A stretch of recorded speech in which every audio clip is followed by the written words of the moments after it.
完全拥护党中央、中央纪委。 Il est probablement le tigre le plus avare que la Chine a fait tomber jusqu'ici. Lai Xiaoming était le numéro 1 de la société Huarong, l'un des 4 principaux gestionnaires d'actifs d'État.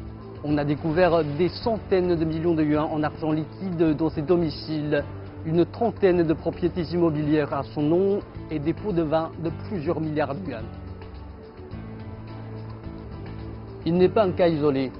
En 2018, 23 cadres relevant des autorités centrales ont été mis en examen dans le cadre de la lutte contre la corruption.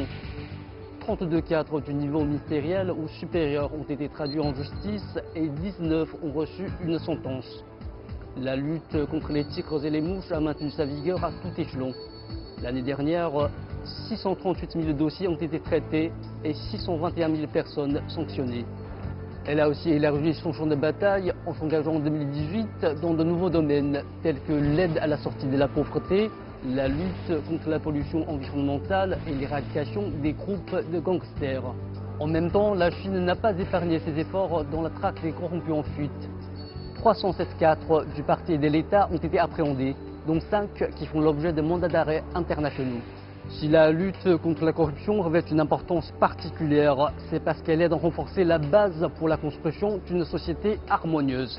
Et pour cette raison, elle devra toujours constituer, aux yeux des autorités chinoises, une tâche importante.